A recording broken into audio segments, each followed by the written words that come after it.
Informe Extraterrestre. Hola amigos, mi nombre es Antonio Bermejo. Bienvenidos a Informe Extraterrestre, un programa que tratará de explicar el fenómeno ovni en toda su expresión.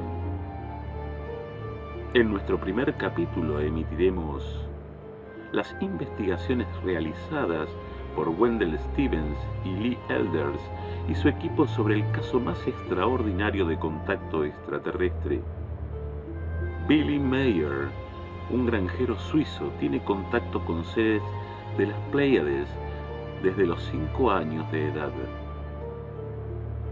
Este es el texto íntegro del primer contacto del tercer tipo que sostuvo el campesino suizo Edward Billy Meier con la cosmonauta Semjase de la constelación de las Pléyades, ocurrido el 28 de enero de 1975.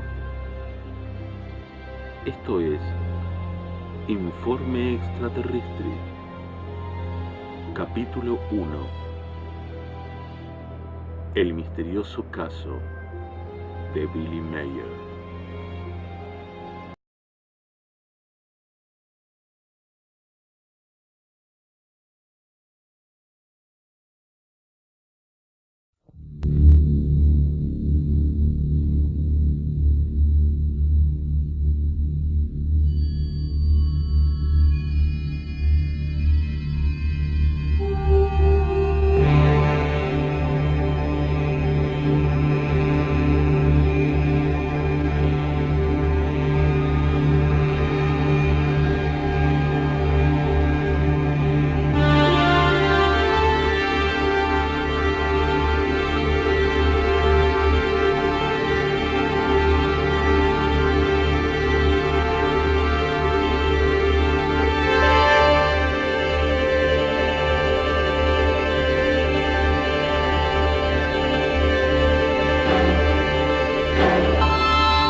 The place is Switzerland. The time, early spring, 1978. An unusual team of people makes its way to a secret rendezvous. Their goal, a tiny mountain village named Schmidrutti. Head of the team is Lee Elders. Based in Phoenix, Arizona, he runs a company called Intercept that deals in industrial counter-espionage. Britt Elders, his wife and partner in Intercept, specializes in electronics. The third member of the team, also a partner and longtime associate, is Tom Welsh. They were brought here by Wendell Stevens, retired Air Force colonel and for over 20 years one of the world's leading UFO investigators. Their mission? To check out one of the most remarkable UFO cases ever reported. One that has been called alternately too good to be true, the hoax of the century, or the start of a new age for humankind. Steve, how long has this case been going on? Since 1975. How many sightings or experiences has this man had? Well, he's had over 30 that I've heard of so far. What makes the case so special in your mind? Why bring us all the way up here from Arizona? Man, up to now we've been dealing with just the tip of the iceberg. There's a mountain of evidence here. There's other witnesses, there's lots of photographs, there's recorded sounds, there's landing tracks, a lot of things in this case. Bigger than any case I ever saw before. How far are we from Zurich? About 35 miles, 35 kilometers, I think. Well, I've never seen so many switchbacks in my life. This is remote. Stevens leads them over a circuitous route, winding through back roads and stopping often along the way. Why all the precautions? Well, I didn't want to tell you this before, but this man's been shot at. Shot at? Yeah, somebody's trying to kill him. Why? I don't know. There's some people are spooked by this whole thing, and he's being threatened. That's terrible. Thus begins what was to become a 5-year investigation. Before it is over, they will be embroiled in controversy and forced to use every resource at their command. Hi, Billy. Nice to see you here again. Yeah. I brought my friend's been telling you about. This is Britt Elders. Hi. Good to meet you. Lee Elders. His name is Edward Meier. He is called Billy, an old nickname that sprang from his fondness for heroes of the American West. Buffalo Bill, Wild Bill, and Billy the Kid. He is a farmer. He claims he has been in contact with beings from another world. He also claims to have proof of these contacts. Mr. Meier, when did the experiences begin? The contact begins on January 28, 1975 in Hinwil. Mm-hmm. How did it happen? What made you go outside into the forest? I got something like a very nice voice in my head. I heard something to leave the house, to go out and to take a photo camera with me. So I left my house, and then when I was far outside from the village, I heard a singing noise in the sky, and when I was looking up there, I have seen a disc. This disc was flying over the clouds, and then it came to the point where I was staying with my motorcycle. Then slowly it came lower and lower and set it down between the white trees and the forest there behind. Meier later photographs the impressions left by the disc's tripod landing gear. The grass has been pressed and swirled in a counterclockwise direction. Even a year later, the grass has not sprung back, but Meier notes that the impressions swarm with insect life.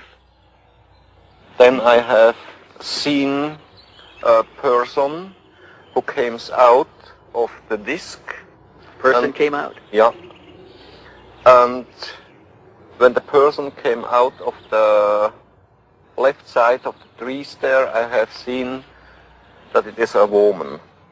Mr. Meier, what did they look like? She looks like a human from this earth. Like you, like I, like human beings from this earth. You call us extraterrestrials. You attribute to us superhuman powers. But we are like you. We too are still far removed from perfection and must evolve constantly, just like yourselves.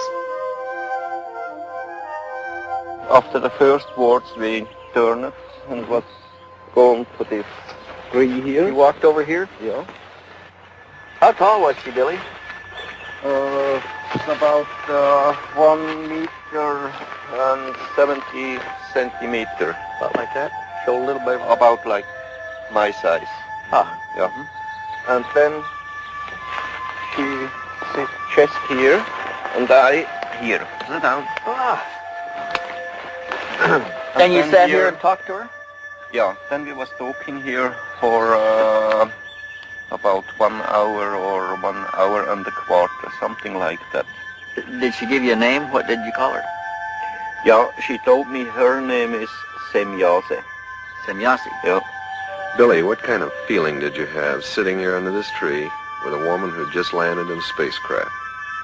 I wasn't afraid about these things. I was afraid about the army only, because they have a station somewhere there behind the forest. But I wasn't afraid about the disc. Where do they come from, Mr. Meier? They shall be coming from the star picture of the Pleiades. The Pleiades, a bright star cluster some 500 light-years from Earth. Although the cluster consists of hundreds of stars, 7 stand out clearly to the naked eye. The Greeks call them the nymphs of heaven. We call them the 7 sisters. What was going through your mind? What did you want to talk about? You see, my head was full of questions, but the most of the time she was telling me, and I hadn't many chances to ask her something. Several times we have tried to establish contact with the humans, but usually those selected were not willing. They were afraid others would consider them liars, or mad, or would try to destroy them.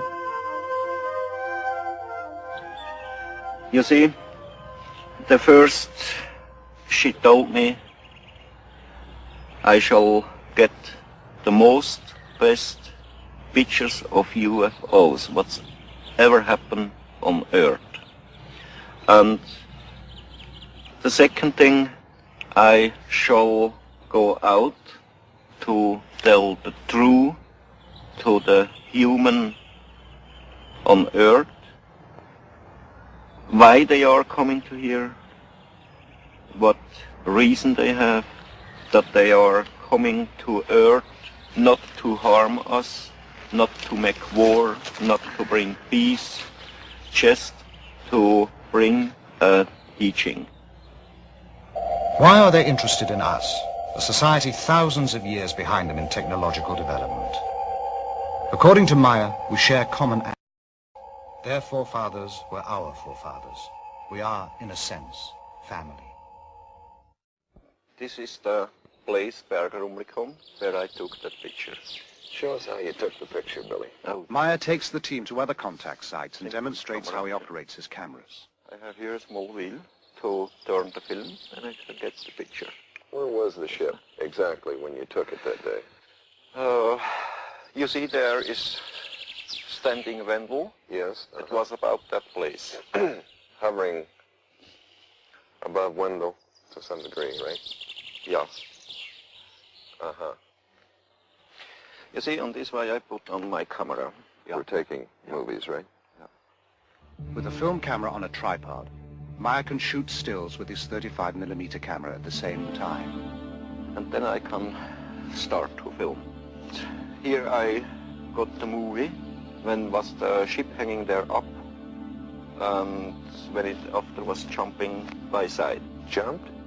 Yes, jumped. It jumped away nearly so fast than the speed of light. By jumping, Meier means the ship disappears and reappears.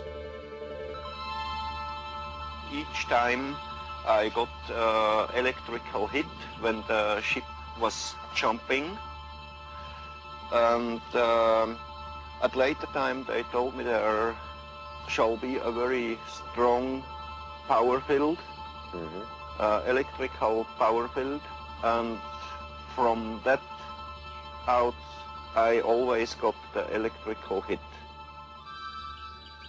By electrical hit, Meier means an electric shock. He also noted a light shift at each event.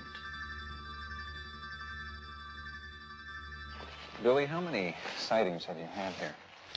On this place I had one... Meier takes the investigators to over a dozen sites, describing the craft, which he calls beam ships, and relating the information he says the Pleiadians gave him.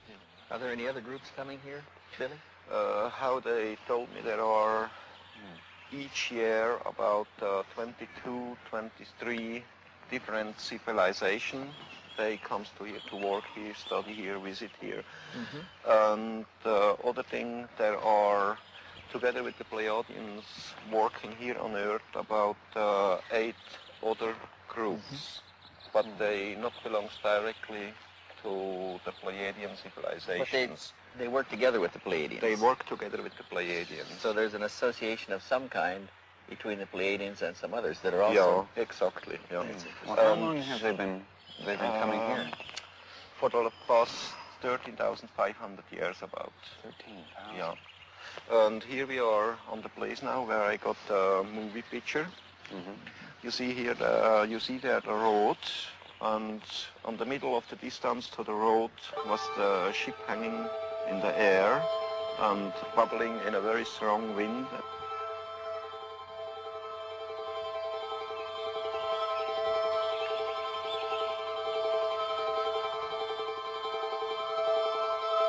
And in the background on the road was driving cars from Teilingen to Rumlikon and from Rumlikon to Teilingen. But if somebody have seen something about the ship out of the cars, I don't know. You didn't hear anything after that? No, No not reports.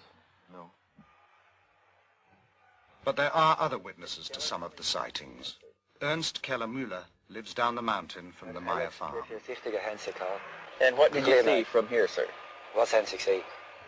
Ik had twee gesichtet. We saw the lights and then they disappeared and then they came on again. That's why he noticed it. And then what happened? Wat is nog passiert? Dann hat sich das, was abgeleuchtet hat, hat sich dann leicht abgesenkt, ein Stück weit. The one that had the light going below also went down. Went down to the ground? Not all the way to the ground, but the other ones stayed in the same place and this one went further down. Isn't that the direction of Schmid-Ruti over there? Ja, genau. Yes, that's the direction of Schmid-Ruti. Have you ever heard of anything going on over there in the Schmid-Ruti area? A couple of days later he called Schmid-Ruti to find out. Did you know Mr. Meier at that time? Had Sie dort Herrn Meier gekend? Nein. And then behind us the forest, it was a little light. Bernadette Brandt, a computer programmer. So? And it jumps like a ball. Like it bounced? Like a ball. It goes up and down and up and down. Did it get bigger? When it goes up, no, the same greenness. When it goes up, it was white, and when it goes down, it was red. The nearest thing to a government official in the area is the postman in the village of Schmid-Ruti. Have you seen any of the photographs yourself? Ik ga op 2, 3. Only 2 or 3. Do you believe them? Ja, ik weet het niet. Ik ga niet. He says he can't imagine how you can take a picture like this. He is the kind of a guy who only believes what he sees himself. Jakob Bertschinger works the farm with Meier. Okay, he saw the light ball going away from here, from him, it's in that 45-degree angle. 45-degree angle? Well, that's right. And he can't tell how far it was very difficult to say. But then it stood still, that ball of light, and changed direction and came directly towards him with an unbelievable speed. My name is Elsie Moser. I'm living in Niederglatt. I am a school teacher. The first time when I saw it, it was up here. I saw it with about 7 other people. Were you frightened? No, not at all. I was thinking, oh, well, okay, now I have seen one. Guido Moosbrugger is not a neighbor. He lives about 2 hours away in Austria. He heard about the Meier experiences and came to see for himself. Have you ever had any experience with Billy in connection with these things that are going on here? Yes, I have seen a few demonstrations myself, especially at night, and was present at the landing site doing one landing, and I saw other things. A lot of things happened in those 6 years. You have seen things with your own eyes. Did you ever photograph anything? I was allowed 2 times to photograph at night. As we sat inside the car, we saw all of a sudden to the north, above the meadow, out of nowhere, a fire-red disc, about as large as a headlight. And then what happened? And then it suddenly disappeared. Then there was a short pause, after which, at the same place again, appeared all of a sudden a silvery white ball. Then there was another pause, and then the same ball appeared again. It flew toward us, got larger and larger, then shrunk, collapsed, and then, like magic, it was gone. And best of all, it looked like a shower of sparks. In all, over 30 other witnesses corroborate Meier's testimony. The contacts continue at a furious pace, sometimes 2 or 3 a week. Meier claims to have had over 130 meetings. He has taken hundreds of photographs and has over 3,000 pages of notes. For a long time, we've had an urge to contact someone who sincerely wants to be helpful in our mission. Here and there, we open such contacts with inhabitants of different worlds, but only when they have developed enough to become rational, thinking beings. Then we prepare them for the thought that they are not the only rational thinking beings in the universe. Britt questions Calliope, Meier's wife, whose nickname is Poppy. Poppy, how long have you and Billy been married? Now, 16 years. And you were married in Greece? Yes. Uh-huh. What did you think when Billy first told you about these experiences? Her English shaky, Poppy reverts to German. Ja. Ein bisschen schwierig am Anfang gewesen. It was difficult at the beginning. Weil Because she never knows anything about this case. Oh, she didn't know? No. When did she find out? She says Billy takes a long time that her tell her something from the UFO. And then how did you feel about it?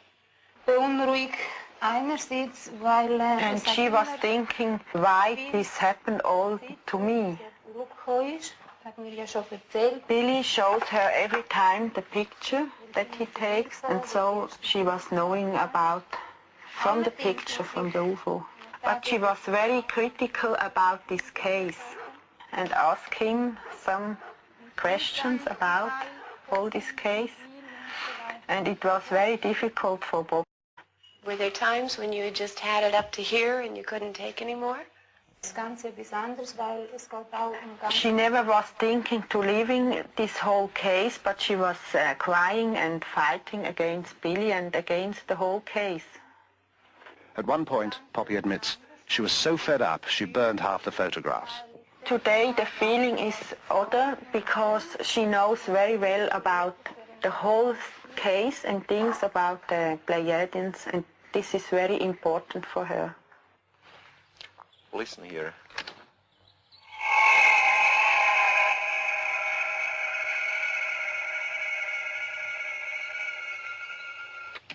Wow. You recorded that here? My wife recorded this one here, and in the meantime, I've been there down where he's standing Lee with the other recorder. You had another recorder down Yes. there. How high was the ship above you? About 60 meters. 60 meters. How far would you estimate it is from here down there today? I think some 300 meters. The sounds bear no resemblance to anything Stevens has heard before. Meier gives him both tapes for analysis. Overwhelmed by the evidence they have gathered, the team meets to plan the next stage of the investigation. We're getting it all. We'll leave tonight? Yeah. Okay, Meier. I think Meier is a very sincere and honest type person. What do you think, Steve? Has anything changed since you were here? The man seems to be the same, but there's some things changing around him. He's better off. He's got more people around him. More things are happening, but he still is basically sincere. What about the psychological aspects to the man? Do you think it's possible that he's a little schizoid? I mean, it's difficult to tell if what he's saying the Pleiadians are telling him is actually coming from them or coming from him. Well, how do you determine that? Well, we can never prove Too many that people aspect involved. of the case. Others have seen the same thing. There's a terrific cross-section of people here. You've got a school teacher, you've got a commercial pilot, you've got a businessman, you've got a CPA. They're as good as any average cross-section of society we've got. And they all tested him themselves to their own satisfaction before they ever got this far. Well, I think we ought to go back and throw the book at this one. Everything we can. Top technology we can get involved. And I think we ought to let the chips fall where we may and just see what we find. We're going to run down and say goodbye to Meier, and we'll tell him goodbye for you. Give him my best. Okay. I'll see you later.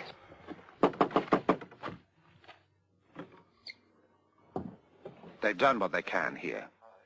Meier has turned over all his material, but he has one more surprise in store.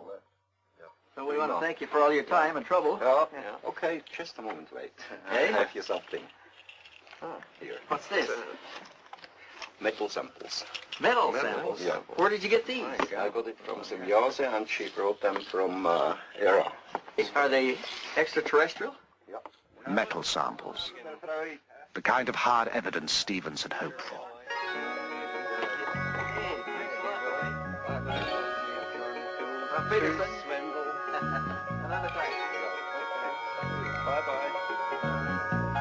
We You got the Vogel tape in. Great. Back in Phoenix, the investigators begin to sort out the massive material Meier gave them. There are hundreds of photographs, the 8mm films, sound tapes of the beam ships and the fragments of metal. They know they will have to call in scientists from a variety of fields to help assess the evidence. The task appears monumental. Thanks, hon. Tom, what about you? Yeah, I'll have one too. Okay. They decide to check the photos first. If these are fake, the rest doesn't matter. Here we have our image. The ground is below. We'll place this on the platen, emulsion side up, in order to focus on the emulsion. The first step involves translating the photographic image into digital information, the language computers can read. We can start this machine from the point which it is at now and scan 500 lines, 500 points per line, at a very small aperture, and watch the result of this scan being placed, digital information, keep in mind, onto a display. All right, over here on our display, we can observe what the densitometer is doing. This microdensitometer is the same one used to help analyze the photos beamed back from space by the U.S. Pioneer mission. And tell it that we want to go 5 microns between each pixel. It will be digitizing a ½ centimeter square, scanning the first lines.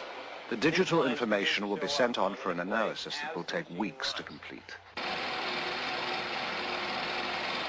Meanwhile, Welch and the elders decide to learn what they can of the history of UFO experiences. But can you give us some more background on this phenomenon? What is this all about? Well, it's not a new thing, Lee. This thing's been going on for a long time. How many sightings have there been? One of the researchers calculated that there may be as many as 70,000 reports in a year worldwide. Is there anything these sightings have in common? Okay, there are some common things commonly reported. First of all, they're always accidental. UFO pictures, up to this point at least, are accidental. They happen once and they're gone. Is there anywhere that they show up more than other areas? Here's some stuff here that began way back. These are documented cases. Some of these are even classics. Photographs. Here's one from Argentina. But this whole thing is full of them. This one is full of them. That's full of them. All of those are full of such cases. In Stevens' files are over 3,500 photographs of UFOs, some from early in this century. Most were single sightings, some observed by several people at the same time. In Perry, Ohio, the whole town watched a UFO at twilight for 30 minutes. In Brazil, a Navy photographer took a series of photos of a UFO flying over his vessel. Observers at NASA have spotted UFOs at our space launches. Tientsin, China, Woonsocket, Rhode Island, Norway, Corsica, Japan, New Jersey. These are among the sightings that are reported. No one can guess how many go unreported. They're pretty much all over the world. I don't think you could pick out a single place and say that there are more UFO sightings there than any other place. It's a worldwide phenomena, and primitives as well as advanced societies all view them and they see the same things. What's the public's reaction been to all of this? Well, there was a poll made about 3 years ago, I think, where they asked the question, I think the question was, how many people believe that UFOs exist?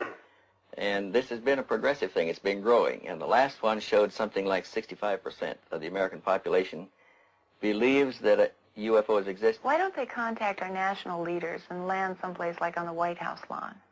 I'm not sure that national leaders haven't been contacted. There is some indication that various world leaders, even church leaders, have been contacted. Mary, do you have that file that we had on spectrographic analysis that we did? Oh, yeah, Tom, it's As right. the investigation continues, results from the testing begin to come in to the Intercept office in Phoenix. Hey, Lee. Hey, Tom, what's up? Just got this back. We sent this photograph over to Neil Davies. Just got his report back. Neil Davis. Physicist, aerospace industry subcontractor. Right, okay. Examined the photograph with microdensitometer. Also, these you're seeing here are the black and white color separations that he did, and let's see what the results were here. Examination of these plots did not reveal any details which would cast doubt upon the authenticity of the photograph. And there's more. color copy negatives, color separation. Nothing was found to indicate a hoax. And his conclusion is even more interesting. Let's see, black specks. Nothing was found in the examination of this print which could cause me to believe that the object in the photo is anything other than a large object photographed at distance from the camera. Meier reported 6 different configurations of Pleiadian beam ships. Davis analyzed what the investigators designated as Variation 2. Variation 3 now goes to computer analyst Jim Dilatoso. This is the new picture that we digitized last week using the microdensitometer. We transferred it over to floppy disk here. Let's look at the first map in low-pass filtering. Why these particular colors on the screen? What are we seeing? I mapped it in such a way that the real colors are not what we're seeing, but one shade of a color that's really similar to another one, like 2 shades of red, are in high contrast so that we can really see the difference. I see. Have you found any anomalies yet, of any kind? Anything I find strange things, but nothing that would tell me that someone's tampered with the pictures. I see. Nothing indicating a hoax method or indicating superimposition or anything like that? Nothing that I can find. Have you been working on the grain at all yet? Yeah, I have. Well, what are we seeing here? What we're seeing here is that the film grain holds up the way that it should. In the pixel distortion test, it appears to me and to the computer that this object was photographed in the same original piece of film at the same time that the background was photographed. In other words, no overlay. I would say these pictures are genuine. Extrapolating from Meier's accounts, Dilatoso programs the computer to duplicate the lights Meier observed on the craft. At the moment, he has no explanation for their apparent rotation. Mary, any calls? Yes, Steve called. He's at home, and you're to call CRQ. CRQ. Okay. Call Steve. Tell him I'll get back to him in about an hour. I'll take care of this now. Okay. Hey, Lee, look what I got here. Stevens has more news. We got a report back from Shellman. Sound analysis. He had sent the sound tapes Meier took of the craft to Robin Shellman, specialist in sound identification. He found some things we didn't hear on there. Such as? Well, he picked up, besides the basic sound, he picked up a small dog barking. Of course, we could hear him. He picked up a European police siren. We never heard that. He picked up a crow cawing. Wait a minute. How in the hell does he pick all this stuff up? How does he determine the sound? They've got a sound bank back there that they match sounds in. They can identify known sounds. Okay, on this sound bank of his, anything there to match it? He said he can't match the basic sound. He can match all of the other sounds on the tape, but he can't match the sound of the object itself, the emitted sound. Now look at this. He's concluded up to this point that the machine must have been built for a specialized application. Recognizing the sounds from such a machine may be difficult. Also, later, Shellman will theorize from the sounds what those specialized applications might be. About 4 hertz. Next, Stevens takes the metal fragments to be examined under the electronic spectrometer to determine their components. Preliminary examination of the metal has been done in Switzerland.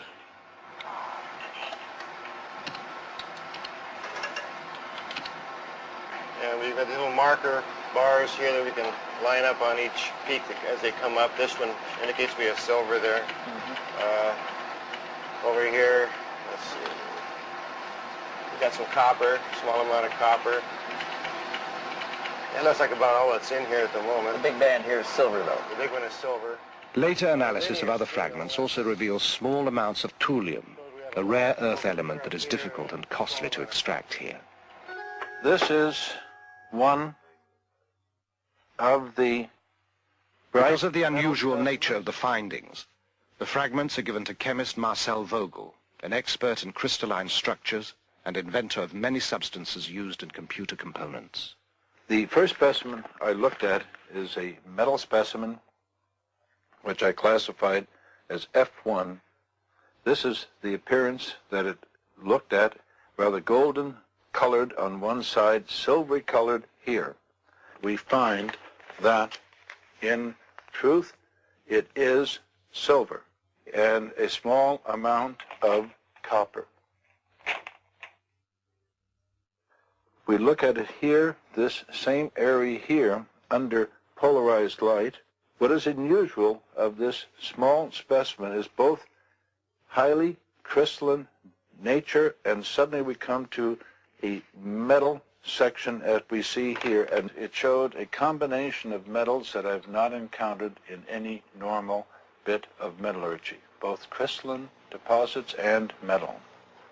Now, we, with any technology that I know of, could not achieve this on this Earth plane. I could not explain the type of material that I have and its discreteness by any known combination of materials. I could not put it together myself as a scientist.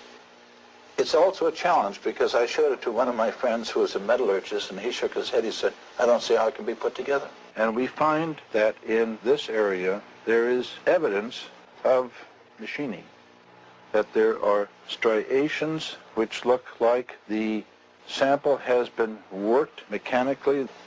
It doesn't look like anything that we've made here. At this moment, I would feel very much inclined to accept what was given to me as being true. Always security conscious, the investigators hold key discussions outdoors to prevent eavesdropping. As the work piles up, they meet to assess progress and problems. And that is, we've got a company back here and an intercept clientele, a pretty heavy clientele. What are they going to be thinking about these hard-nosed investigators running around chasing flying saucers? Tom, it's an investigation, and it's a good investigation. No matter whether you're doing a murder one investigation or industrial espionage, you still have the basic criteria that you follow, investigative procedures. And I think if we maintain those type of procedures, I think we can control the situation. There's one thing that we haven't thought about. Eventually somebody is going to come to us and say, have you ever tested these people? Have you ever tried to find out if they're lying? Have you used psychological stress evaluation? Have you used lie detection? Will Billy go for that? Oh, sure. I think Billy will go for it. He's been open with us all the way through. I don't think he'll stop at this point. Well, Steve, we've got another problem. We've put a lot of time and effort into this case already. We don't know when it's going to terminate. Well, I want you along. I want to do a real investigation on this, and I want real investigators. Well, what do you guys think? I think we should go for it. Okay, let's hope he's for real. Look, physicists say they're all hoaxes. I've been at this for 20 years. If this is a hoax, there are no real cases. The decision made, the team presses on. Computer analyst Jim Delatoso has some new findings to show Welsh. Let's go back and look at this picture again and get some information about the edges. I've discovered this interesting program for measuring the edges of things and comparing it to all the other edges in the pictures based on the relationship of those edges, the width of the edges, and the properties in the edges. So we're stretching the data in the edges so we can count how many pixels wide it is. And it's very interesting what happens when you stretch them out, because it becomes very clear. Pixels, these little squares, like building blocks, and pretty easy to count. 6, 7. So this one ranges from 5 to 7 pixels wide, this edge. So we have our range here is from 6 to 8. Now what this tells us in looking at all of the edges on the object is, first of all, that it's not a flat piece of plywood hung in the air, or it's not a paste up that was done. It actually has shape to it. And in this case, a very wide range, which has to do with focus. Some of the object is more in focus than other parts of the object, which tells me right off at that point that we're dealing with something of size to it. With all the data they have amassed, the investigators have also come up with a lot of new questions. While they debate the necessity for another trip to Switzerland, A sudden crisis jolts them into a decision. There has been a phone call from Meier. Halfway between Phoenix, where the intercept offices are located, and Tucson, where Stevens lives, a spire of rock rises out of the desert floor. Part of the rim of a long-extinct volcano, Picacho Peak is noted locally as the site where the last battle of the Civil War was fought. It is here that Lee Elders and Stevens meet, when necessary, again, far from curious ears. This time, Elders brings a disturbing message, one that will add a new urgency to their work. Hey, Lee, what's up? Hey, Steve, how are you? Good. What's going on? Oh, God, we've got some problems. Problems? Yeah, I just talked to Billy today, and someone tried to kidnap his daughter. What? Nina? Nina, right. God. Billy got there in time. It was two men. They were in a car. They used a knife. They tried to force her into the car. What about Nina? She all right? She's fine. No problems. He fired at one of them, and they escaped. No, they haven't identified any of them yet. The police are working on it, as I understand it. This happens to people. We've had it happen before. Other cases. We're going to set up some security measures over there. Get a trail on these people. I agree. We got to do something to take the energy out of this. Yeah, we do. We're going to go back. You want to go? When can we go? Very soon.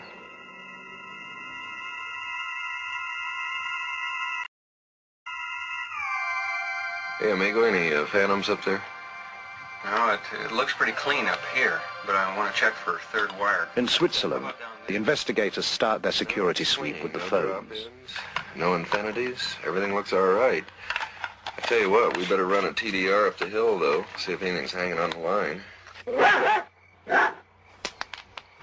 do you think about, what can we do with the people? We've got to do something.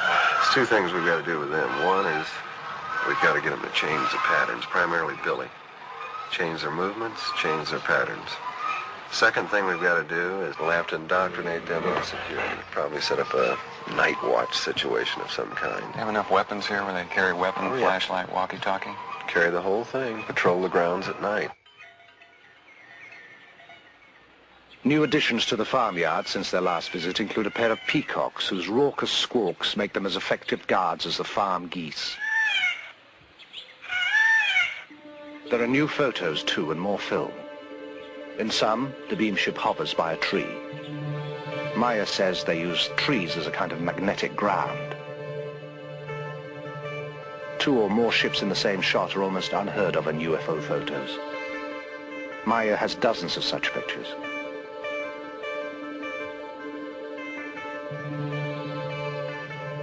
Ships below a horizon line, such as a hill, are even rarer.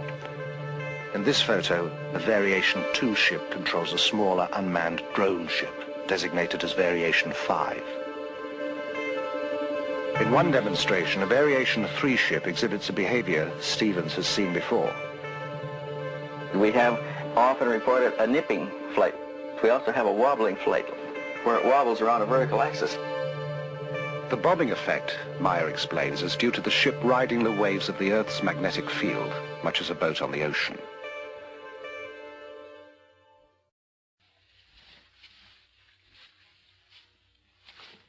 When Meier is about to have a contact, he receives a cooling sensation on his forehead. The communication is telepathic. He prepares carefully. He is usually taken aboard the beam ships, but is unable to describe their interiors very well. There are no words, he says.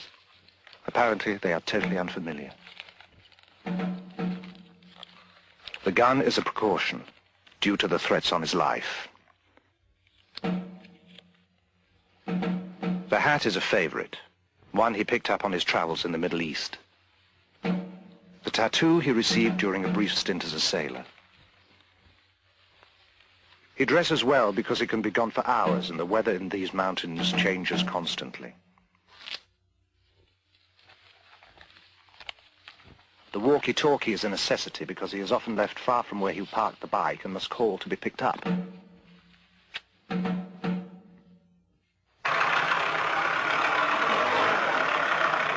Meier feels the Pleiadians can communicate with him because his vibrations, the natural frequencies of his mind, are compatible with theirs.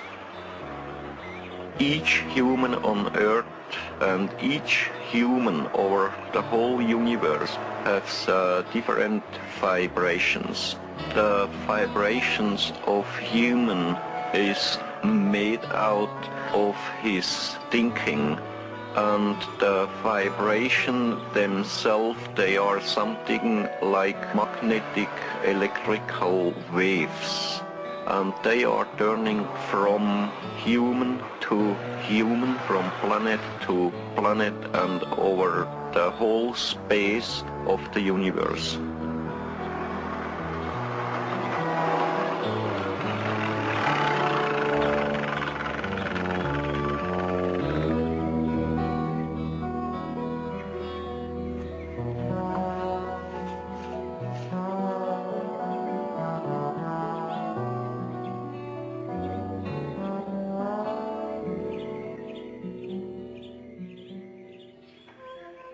When entering your terrestrial state, we must make an adjustment in our vibrational patterns. It is similar to your adjusting the fine-tuning on your communications devices. In our case, it allows for the clear perception necessary for an exchange to take place. You see, this around this area where I took several rolls of films. And this picture here I took over there. What size is that ship, Billy? They told me it's 7 meters. One of the most frequent spots for the contacts is Obersadeleg, a wide valley just 10 minutes from the farm at Schmidruti. Here, Meier took one of his most spectacular series of photographs. Between both roads. And you can see here these lighted trees here. That's there up. And here on the left side, this hill. What's happened there behind. And the trees here down, it's that one there. Yeah. Okay, then is this, where did this come in?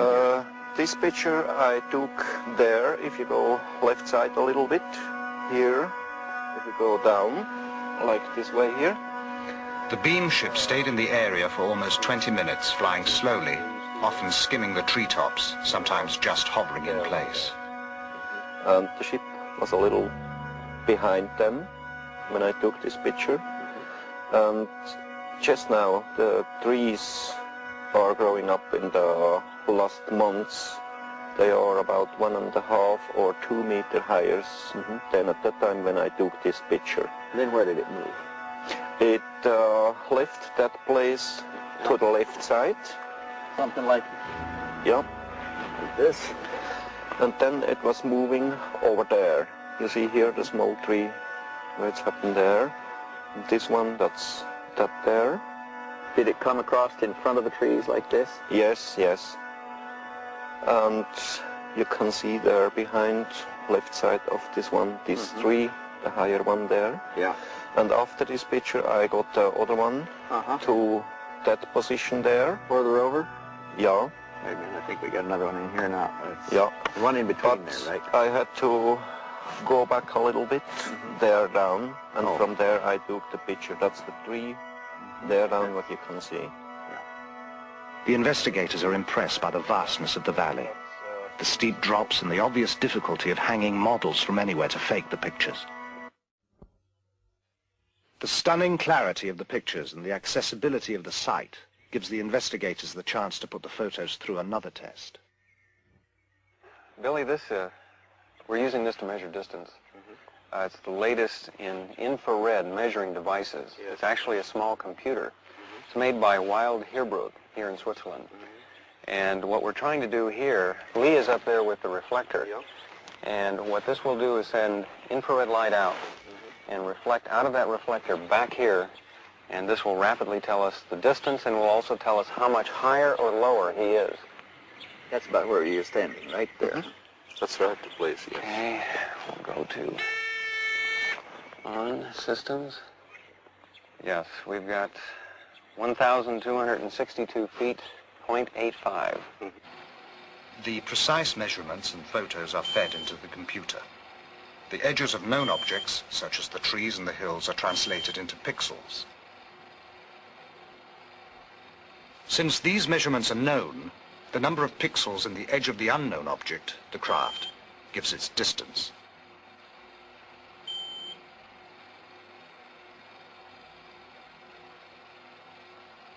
The beam ship is determined to be just where Meier said it was. Simple triangulation then gives its size, 7 meters, or about 21 feet in diameter. How many sightings? By now, the investigators have made over a dozen trips to Switzerland. The case takes up more and more of their time and taxes their ingenuity. Each test leads to another, and every result is double and triple checked. To test the possibility that the Meier photographs were made using small-scale models suspended by transparent monofilament, the investigators bring with them a detailed model of a beam ship they identify as Variation 2.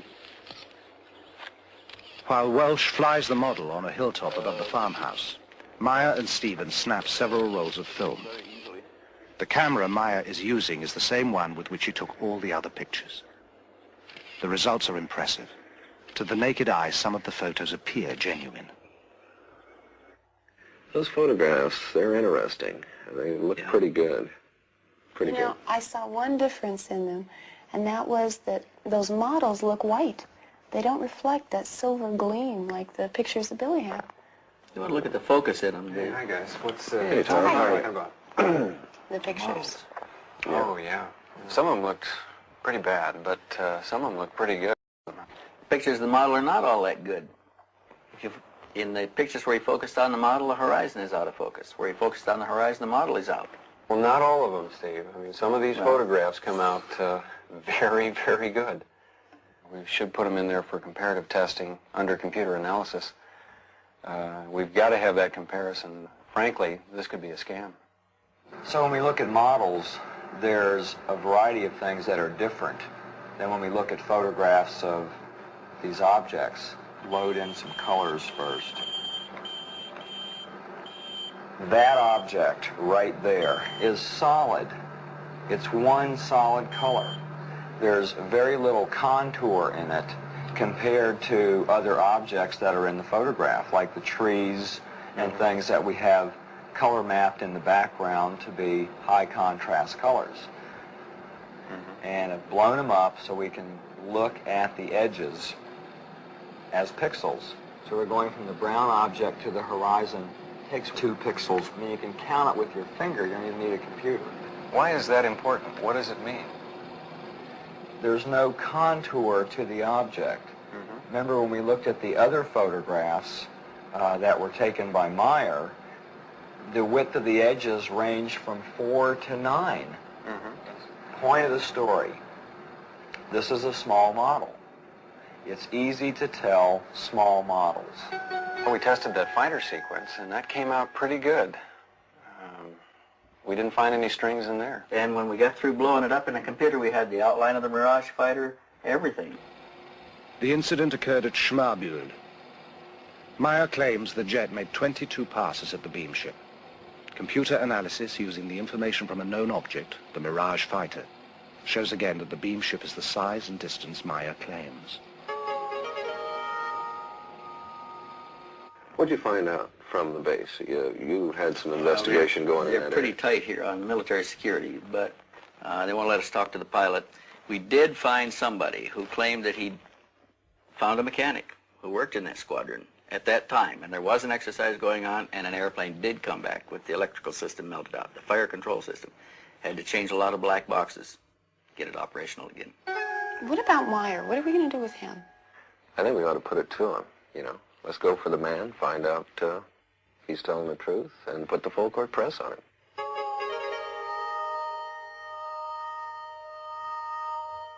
How do they contact you, Billy? How do you know to go out and meet him? Yeah, that's a simple way. If I hear the order in my head to go to a contact, then I leave the house or just the place where I staying at the moment, and then they will guide me to the place where they pick up me. Well, let me ask a question. Why you? You see, and I can work together with them because I understand to close up my Earth body vibrations. See, Billy's explained to me before that they perceive in Earth humanity all the vibrations of lust, envy, greed, avarice, all of the things that make us dense, and it gives us a heavy vibration that they react to as a bad smell. In fact, he's even mentioned that they call it the auric stench of Earth humanity, and it's discomforting to them. It gives them problems, it makes them sick to stay in their presence When he long. closes up his vibrations, are we talking about an altered state of some sort, like alpha, beta, or theta, as far as the consciousness is meditation? In a way, it's like meditation. He rids himself of all of the unpleasant aspects of Earth life. But Billy, the vibration of the Earth human. You say they're advanced technologically. How far ahead of us advanced are they? They are about 3,500 years in their experiences about technology, far out from our level. And they study us because we represent an earlier stage of their own evolution. Yeah.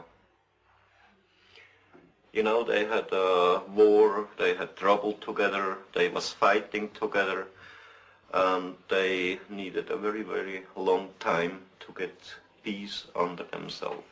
They made a very interesting observation at one point. They said that if we could now concentrate Earth's energies and resources, we could achieve all that they can do now in about 300 years of our time. Yeah.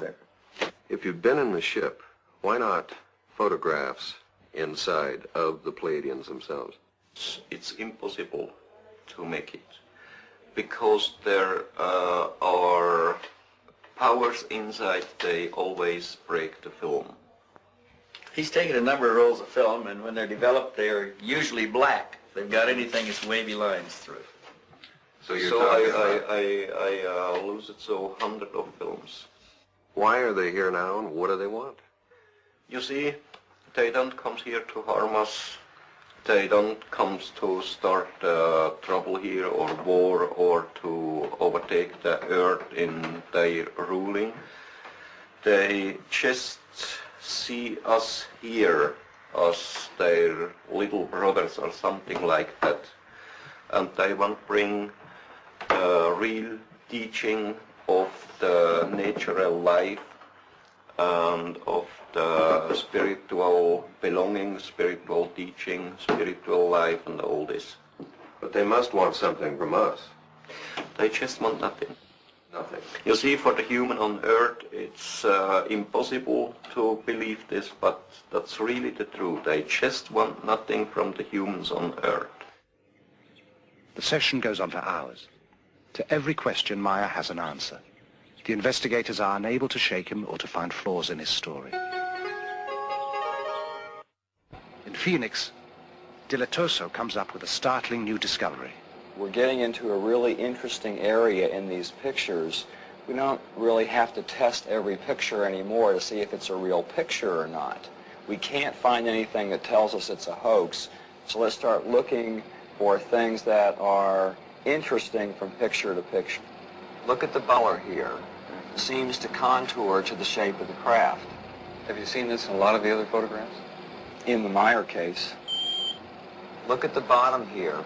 On what's down here, it stops right in the horizon. With the coincidence of it follows this line in the craft, and it follows that line in the craft, and it follows parallel right underneath the bottom there, and we find it in half of the other pictures, I think it means something. You think it's something that we're not seeing in the photograph with our eyes?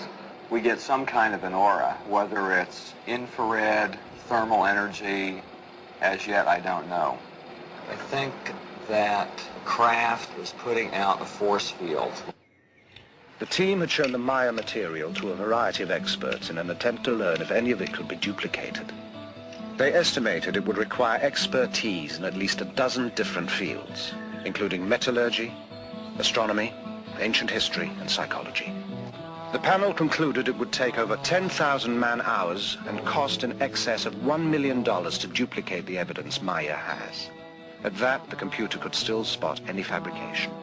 when we bought this center here, it was a picture like at the World War II end, and when we bought it, nobody of us had any money. We was working practically day and night for several years, many times 22, 23 hours a day. And so we built up everything here up on the land, and so it grows slowly, but it's all real our handwork.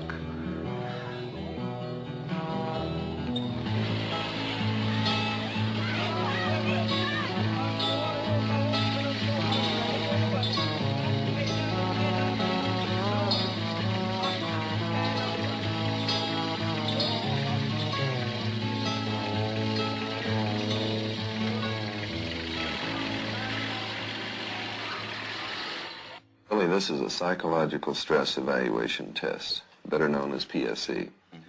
What we're going to do is ask you some questions. You will answer yes or no. We will tape these questions. The tape will go back to the United States. At that time, we'll test it through a computer to measure your micro tremors in your voice. It's like a lie detector test. Yeah. Would you agree to doing this? Start it.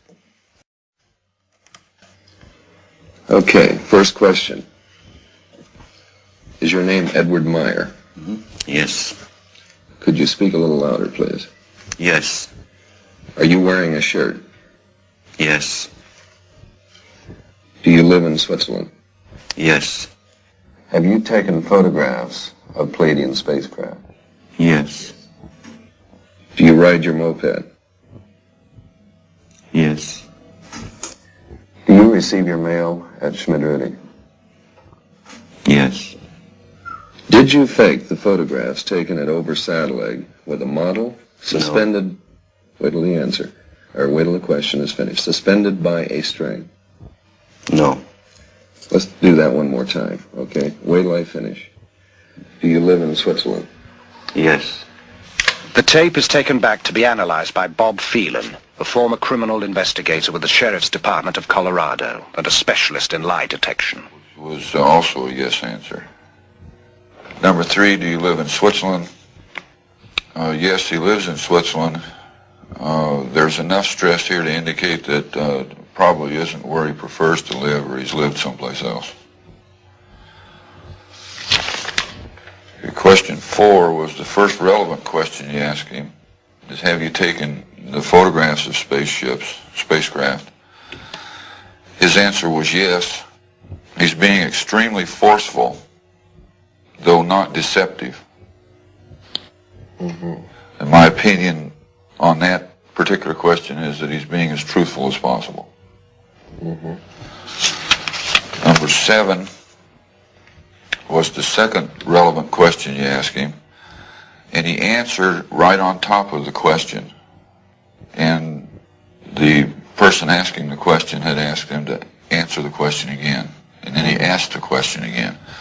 The stress levels between the two diminished the second time that the question was asked, which is not indicative of deception, because stress builds in a deceptive pattern. It doesn't diminish. If it was a deceptive answer, the stress would then increase, not decrease. Now, something was extremely interesting to me was the 8th question you asked him on, do you drink coffee? And for some reason, he's more stressful on the statement about coffee than he is about the picture of the spacecraft.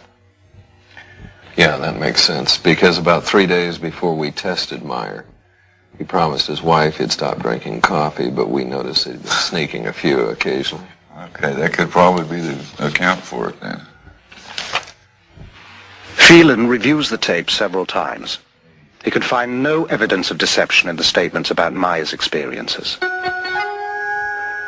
Much of Meier's film has been lost or stolen, but the remaining sequences are, as promised, the most astonishing ever released. In one demonstration, The beam ship flies around a tree, which can be seen to sway in the backwash.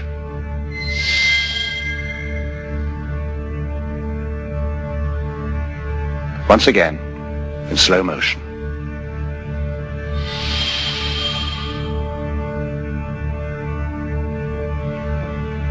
Even slower.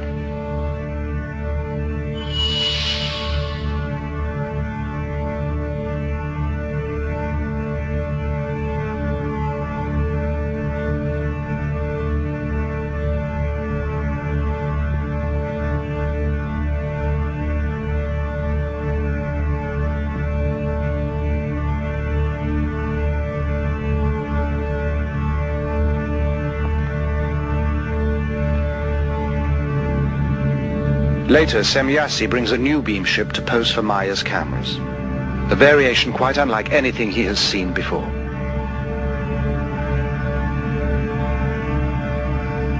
She explains, as best he can understand it, the function of the spheres for propulsion of the craft in interstellar travel. The sound of the new beam ship shows marked differences to the sounds of the other variation craft. Meier tapes these as well. The tapes are taken to electronics consultant Niels Rognerud and sound engineer Steve Ambrose for examination. We have two pieces of equipment. One measures the signal we're listening to in the time domain, the top one here. And the bottom one is measuring the frequency components of the signal. Yeah, what does this mean when they're all together like that? What you have is you have many tones happening at the same time, and right now they're aligned. Now they're disaligning. They're out of alignment. They're very much out of alignment. Now they're starting to centralize on one. It's not as though maybe before you had 10 different frequencies at random, and then all of a sudden 9 dropped out and you only had 1 left. What's happening is the 10 different frequencies are converging on one central frequency, which is, I find, very interesting. This is probably one of the most interesting things about the tape, is that there are... What's this right now? Very, very many tones. Yeah. And they're all changing very fast. For a moment there, we were looking in and we had 3 evenly spaced frequencies. See it there again? Yeah, again. Yeah. Niels, would it be possible to recreate this sound? To be honest with you, I personally don't think so. There are not synthesizers on the market that have oscillators that change that randomly. Even if you got 9 or 10 of them going, they wouldn't change from those peaks that quickly. So a significant thing is this rate of change. Well, and besides, if you were going to create a noise for a spaceship, you'd be hard put to come up with something as original as this. There's another alignment there. Okay, Lee, what we can do here is... Intrigued by the findings, Lee Elders takes the tape to Robin Shellman, who has studied the sounds of the earlier craft. We're showing this throbbing, modulating beat that we hear on the tape. This beat, or modulation, occurs at these frequency peaks. Each one of these peaks is a discrete frequency. If you wanted to give a visual display, let's say we're talking a motor. Could be a motor, a shaft of a motor with 4 magnetic poles or coils around this shaft. The curious thing about this, it changes from 4 to 5, 6, 7, all the way up to a number that is difficult to discern. At a certain point, you're going to generate a certain amount of magnetism.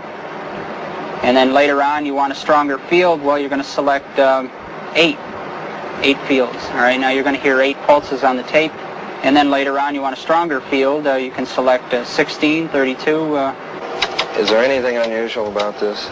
I would think it's highly unusual. I don't really see any application for it, with the exception of, like I say, either generating a magnetic wave of some sort for laboratory purposes or maybe in this case propulsion. Without ever having seen a picture of the new beam ship, Shellman has drawn a representation of the spheres and offered an explanation of their function.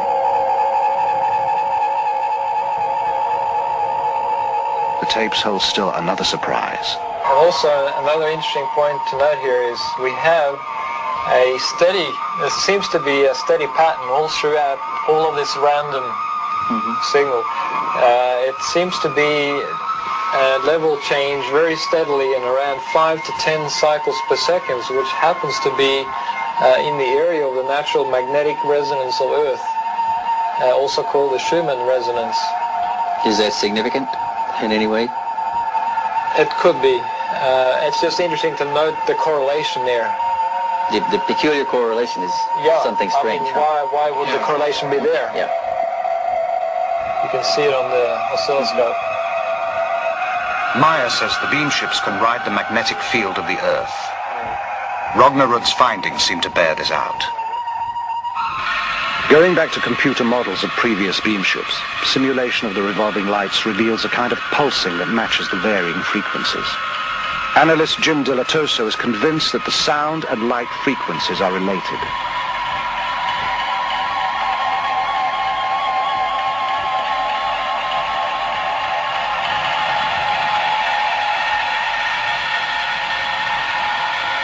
The ship at the top of the frame disappears and appears again almost simultaneously, just above the slope of the hill. When the film is examined, the beam ship disappears and appears in the same frame, which means that less than 1/18th of a second has elapsed.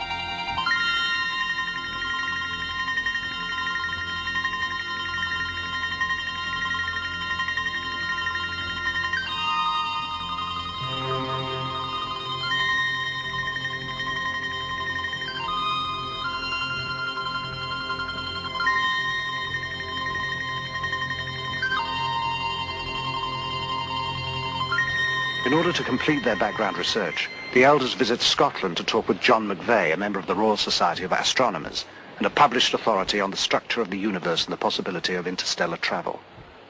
Is it possible to travel from the Pleiades to this planet? I think the only way any intelligent beings and living beings could possibly reach here the influence of the sun from the Pleiades would be by some unconventional means. Probably by hyperspace. One can use this term now a bit more freely because it has kind of scientific significance now. You know, this McVeigh is quite an impressive guy. He's written 6 books on related subject matter: life in outer space, interstellar travel. I think he knows quite a bit of what he's talking about, myself. Yeah, I've got one question I'd like to ask him, though. What's that? I want to see if he's got any information on this historical connection we keep coming up with. Because we found it everywhere from the Incas to the Aztecs to the Greeks to the Romans to Egypt, everywhere. Possibly he's come across something in his research. Well, the Pleiades are very well known. In fact, they're a very ancient group. They're mentioned, in fact, in the Bible, in the book of Job. I can't just give you chapter and verse, but they are a very old group. And they've been used by many ancient civilizations to signify the approach of autumn, winter. Hippocrates recorded that summer begins with their rising and winter with their setting. And Greek temples are aligned to these events. The Great Pyramids of Egypt are also aligned to the Pleiades. To some African nations they are known as the 7 goddesses. In China they are called the 7 maidens, and they are the 7 beneficent spirits of the Hindu Vedas. Curiously, in all these separate cultures, they are always referred to in the female. The Pleiadians told Meier they used females for their first contacts because they appeared less aggressive to early man. The Mayans celebrated the moment when the Pleiades reached their zenith as the most important event in their calendar. Pre-Incan peoples believed their gods came down from the Pleiades, and on the mysterious plains of Nazca, Peru, the Thunderbird marks the plaza of the Pleiades.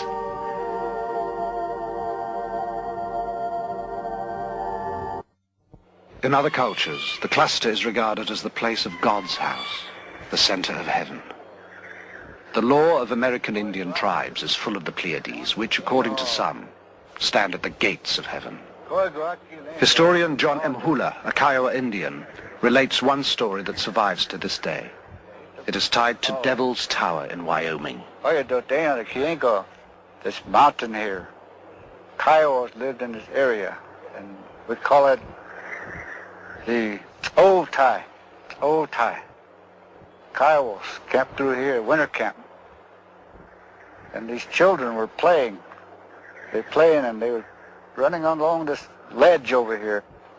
A giant bear came out of the woods and chased these children. The 7 children, seven sisters, we call them. And they came to this one ledge here. And the children got on top of it. This ledge began to grow. It grew out of the ground. As the mountain grew, the bear's claws were scratched in the mountain. And that's what we see today is the grooves up there. And from there, the 7 sisters went on up into the sky. And they're up there today.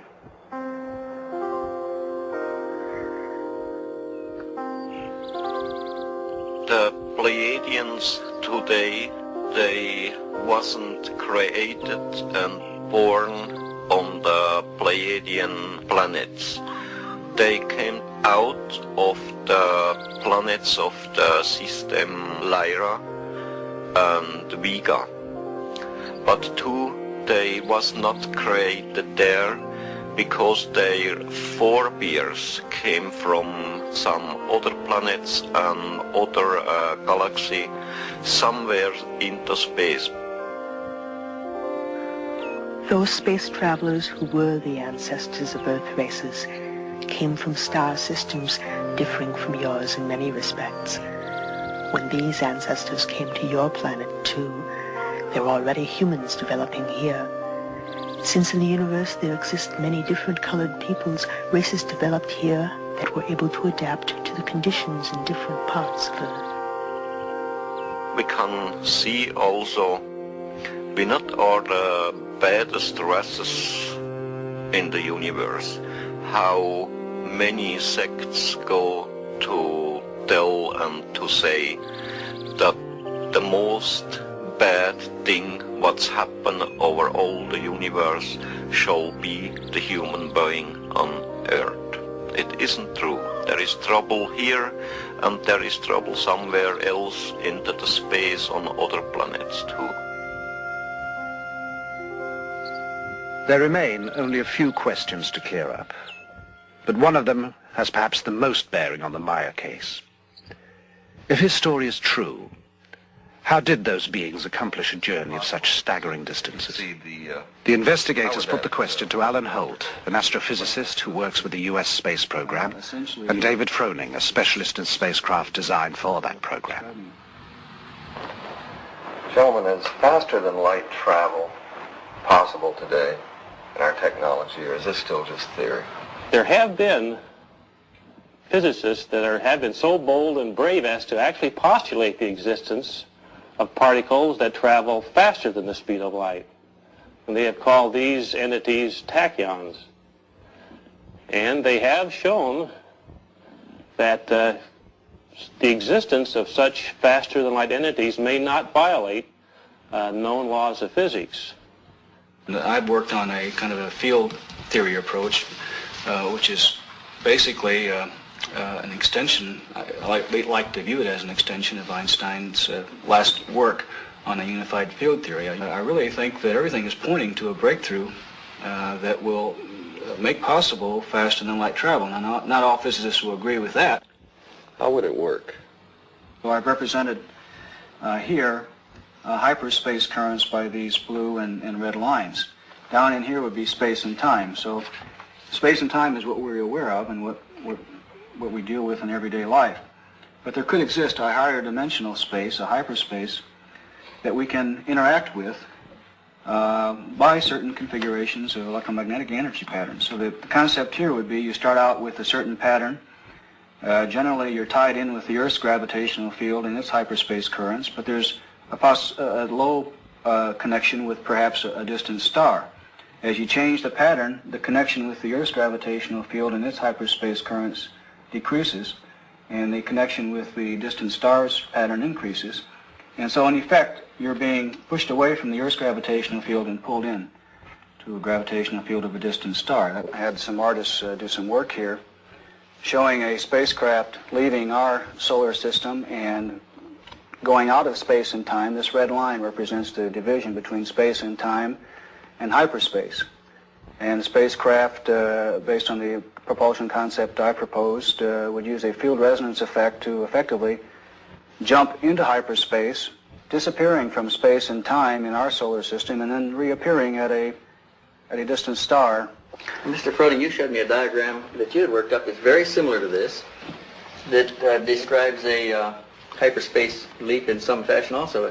It's remarkable how similar they are. What I've tried to symbolize by this diagram is, first of all, the familiar space-time plane of existence shown here in blue of our physical world. At the journey's start, some distance is traveled and some time taken getting out of the solar system is shown by the curved line at the left. Then a hyperspace jump covers most of the distance with almost no lapse of time. Some time is taken again decelerating to the target, the curved line on the right. So this line here is very similar to the red line Alan has on his chart. That's right. Mm-hmm. That's right. This line he shows here is almost the same as the jump I show here. Yeah.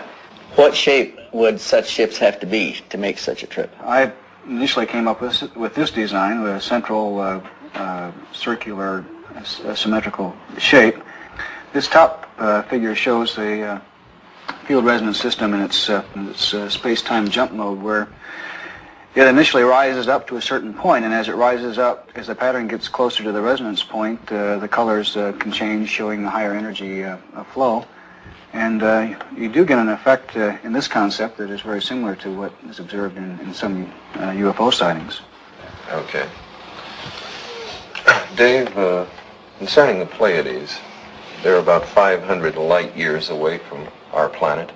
What would you estimate the time in this form of travel? We're talking about on the order of eight-hour transit times between the Earth and the system such as the Pleiades star cluster. Mm-hmm. According to Meier, the Pleiadians make the trip in something over 7 hours. Meier also says that the Pleiadian beam ship's use of the magnetic field of the Earth is something our scientists are close to being able to accomplish as well.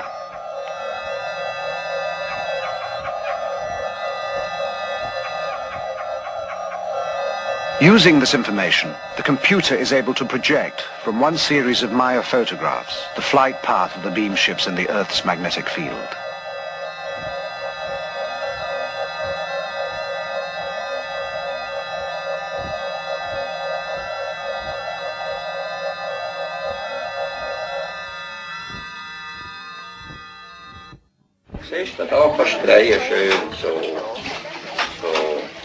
While the contacts continue, life on the farm proceeds at an even more hectic pace. To help free Meier, volunteers take on a lot of the routine work. But their very presence, their questions, even their enthusiasm create as much strain as they relieve.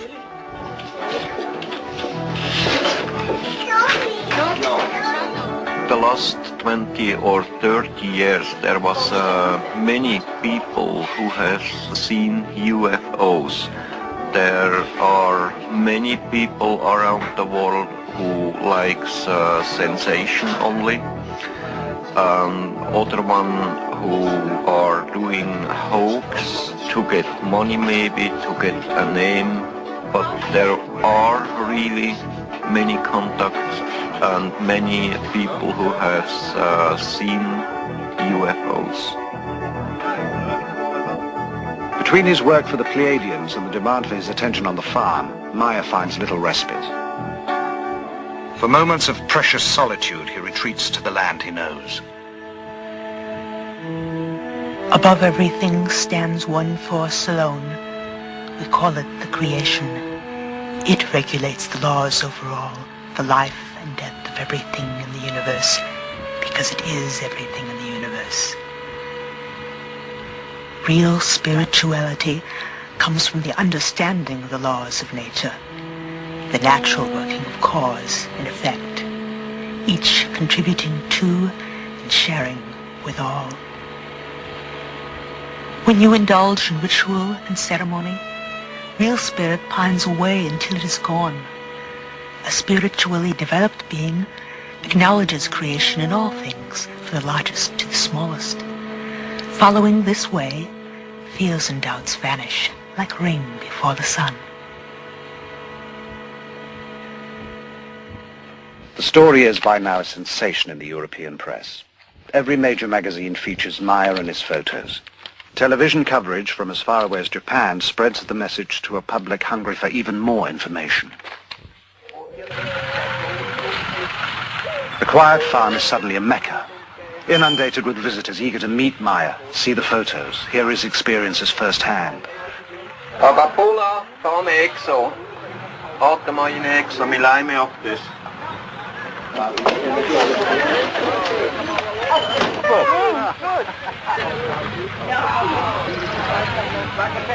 But Meier cannot refuse anyone. It is the promise he made to Semjase.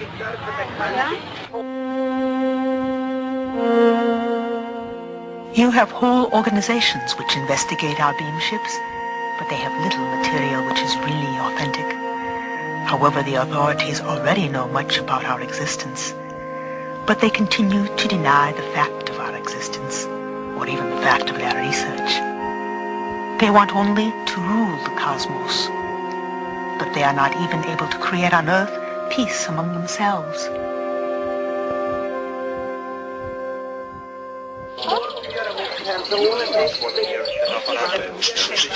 Many of those who come seek answers, assurance, even the promise that someone or something will save us. If we want peace and knowledge and love and everything here on earth, we have to change everything by ourselves as human beings from this earth.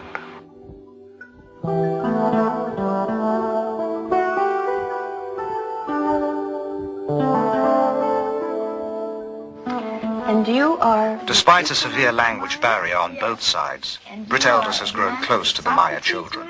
Yes. And Gilgamesh Meier. Yes. Could you ask Atlantis for me if he's had any discussions with his friends in school about what has happened with the experiences? Mama, ja, and sometimes. Und dann, was haben sie gesagt? Und sie mir gesagt, They said always, it's not true what he said. Aha. And Methuselah, has he talked to any of his friends? Und hast du mit deinen Mitschülern geredet? Ja. Und was haben sie gesagt? Sie haben immer gesagt, UFO Meier. He said they make jokes with him and said to him, UFO Meier like this. And then they have to go to the teacher, and the teacher said to the other people, why you say UFO Meier to Methuselah?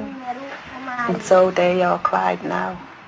Would you ask them for me if they wished that their father had never had these experiences? Atlantis say on one side yes, and the other side no. Why the one side yes? When die UFO jetzt... If Billy don't have seen this UFO, people don't come to us, and not so much fun for him.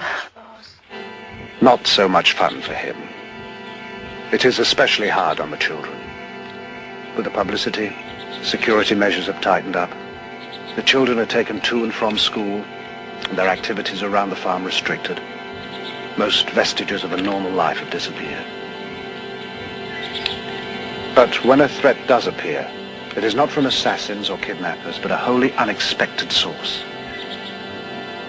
One night, the household is awakened by a brilliant light that bathes the whole area in an eerie glow.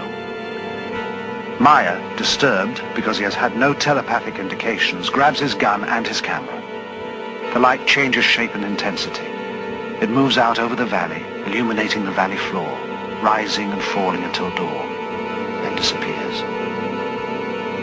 At his next contact, Meier asks Semjase about the phenomenon. She has no explanation. The Pleiadians do not know what the strange lights could have been.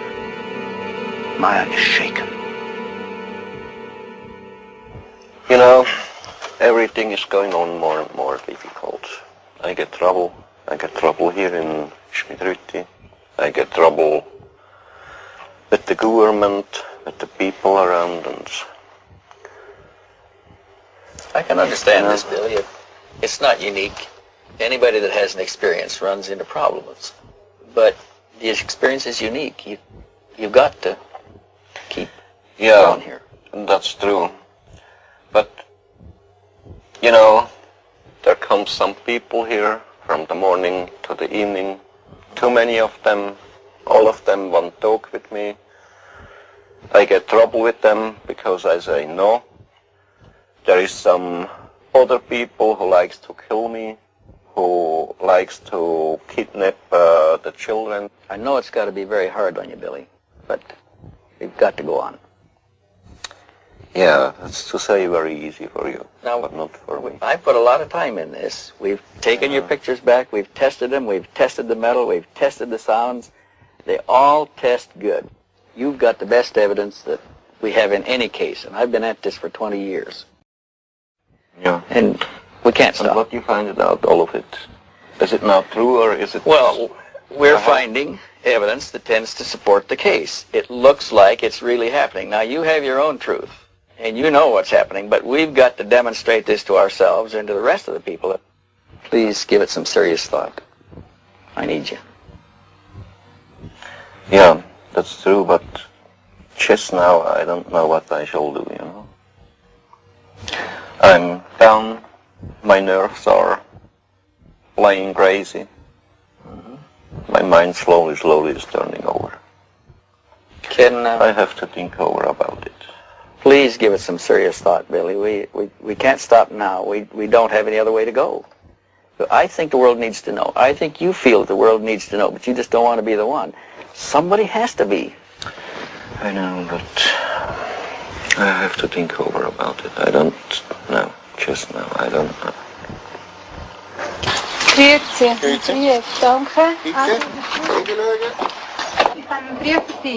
At the bottom of despair, an incident occurs that will reaffirm Meier's faith and give him the inspiration to go on. Stevens forwards a letter he received from a woman who had been seeing her daughter off at the Zurich airport. She shot several pictures, the usual departure shots, ending with a shot of the plane taking off. When it was developed, an object she had not noticed in the viewfinder of the camera had been captured on film. From the configuration, Meier recognizes it as one of the Pleiadian beam ships. Now he knows he is neither insane nor alone. For myself, I don't worry. I know the people over all the world calls me sometimes foolish, but too there is some other people who is thinking a little bit, there is other people who is thinking much, and then I don't worry if some of them calls me foolish or mad. Then I think it's very necessary to fulfill my mission, and I don't care about my health, I don't care about my life. If I have to lose my health or my life in fulfilling of my mission, then I have it to do.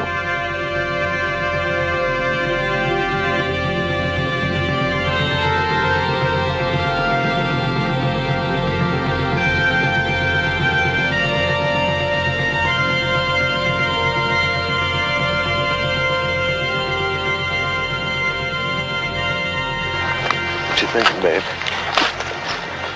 Oh, I was just trying to figure out how many times we've been here between the four of us. We've been here a total of almost 20 trips. Wow. 265 days. That's collectively between all four of us. And we're still searching. But I don't think there's much more we can do in the investigation end of it. I think it's pretty tight. I agree with you.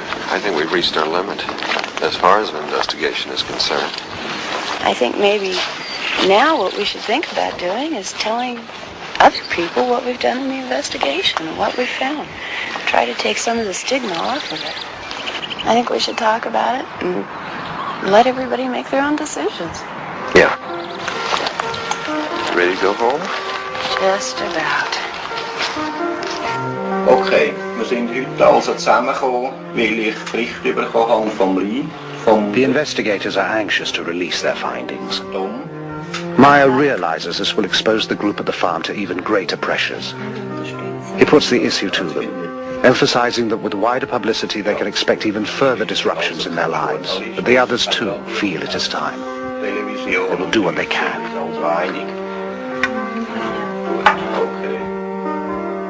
Why here? Why in this tiny, quiet, ordered country known till now for clocks and cheese? A banking center, aggressively neutral, a winter and summer resort. Nothing about Switzerland seems to indicate the choice. Except Meier is here. Pleiadians told me if I like, I can go with them to the Pleiadi, to stay there, to spend my life there. But the Earth, it's a very lovely and nice planet, and the humans here on Earth, they are not better and not better than on another planet. My hopes and my dreams, they are very simple. To bring love and peace and the fulfilling of all the natural and creation laws over all the world. Thank you for all your help and cooperation. Don't mention about all that. Thanks for working with us. Everything. If we've given you a bad time, we apologize, but that's strictly been for the sake of the investigation. Okay? I hope you'll go on to work everything. We're going to look into it good. Yeah. We'll let you know. Well, we'll see you later. Bye bye, Brit. Good journey. Bye bye, Tom. See you again. Good flight. So long, Billy. Yeah. Bye bye. Kelly, it's been a pleasure. Bye bye, Lee. Yeah. Lee, just a moment. They still comes. They are working here together with us. They don't leave so early. They will stay here for the next couple of years. So, they are among us now, watching, perhaps waiting for us to join them.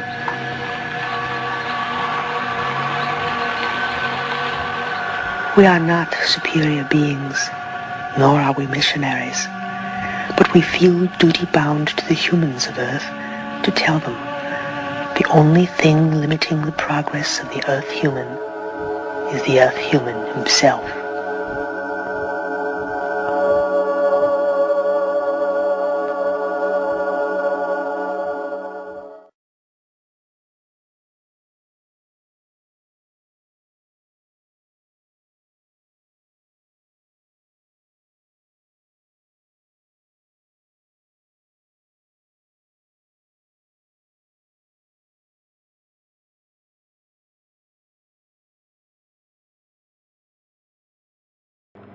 Un caso extraordinario que aún mantiene ese misterio intacto de lo creíble y lo no creíble.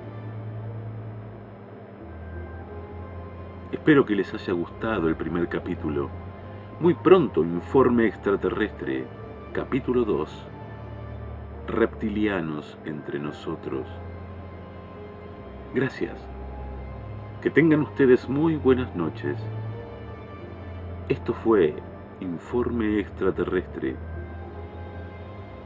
Cambiará tu manera de mirar el cielo.